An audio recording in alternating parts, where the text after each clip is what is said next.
దేశవ్యాప్తంగా భారీ వర్షాలు పడుతున్నాయి. హిమాచల్ ప్రదేశ్లో క్లౌడ్ బరెస్ట్తో 50 మంది గల్లంతయ్యారు. వారి కోసం SDRF, NDRF, Indo Tibetan border పోలీసులు సహాయక చర్యలు కొనసాగిస్తున్నాయి. ఉత్తరాఖండ్లోనూ కుండపోత వానలు పడుతున్నాయి.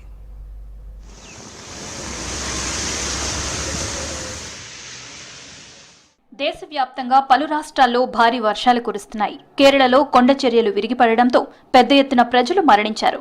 అలాంటి ఘటనే హిమాచల్ ప్రదేశ్లోనూ జరిగింది. సిమ్లా జిల్లా సమేజ్గఢ్ ప్రాంతంలో క్లౌడ్ బరెస్ట్ జరిగింది. దీంతో ఆ ఏరియాలోని ఇండ్లు దెబ్బతిన్నాయి. వరదల కారణంగా 50 మందికి పైగా గల్లంతైనట్లు తెలుస్తోంది. గల్లంతైన వారి కోసం SDRF, NDRF, Indo Tibetan border పోలీసులు సహాయక చర్యలు కొనసాగిస్తున్నామన్నారు.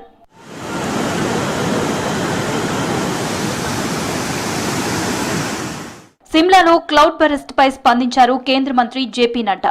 సహాయక చర్యల్లో పాల్గొనాలని బీజేపీ కార్యకర్తలకు పిలుపునిచ్చారు. అటు హిమాచల్ ప్రదేశ్ సీఎం సుఖ్వీందర్ తోనూ మాట్లాడారు జేపీ నడ్డా. కేంద్రం అన్ని రకాలుగా సహకరిస్తుందని చెప్పారు.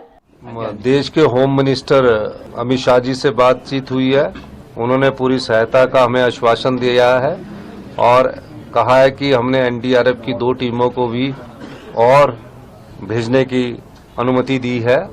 मेरी प्रदेश के जो हमारे नेता जेपी नड्डा जी है, जो भारतीय जनता पार्टी के सरकार में स्वास्थ्य मंत्री है, उनसे भी मेरी बात हुई सुबह.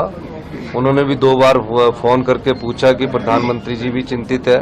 मैंने उन सब से यही कहा है कि हमें आपदा में जो सहायता मिलनी चाहिए उस सहायता के लिए आप हमारी मदद कीजिए और तुरंत प्रभाव से ये सहायता देने की बात कीजिए. ఉత్తరాఖండ్లోనూ భారీ వర్షాలు కురుస్తున్నాయి.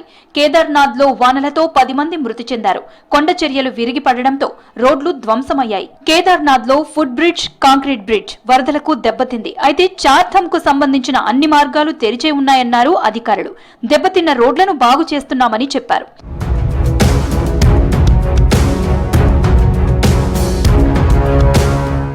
వరదలపై ఉన్నత స్థాయి సమీక్ష నిర్వహించారు సీఎం పుష్కర్ ధామి. సహాయక చర్యలపై ఆరా తీశారు.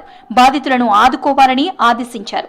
వర్షాలతో జనజీవనం స్తంభించిందన్నారు సీఎం ధామి. లోతట్టు ప్రాంతాల వారిని సురక్షిత ప్రాంతాలకు తరలిస్తున్నామని చెప్పారు.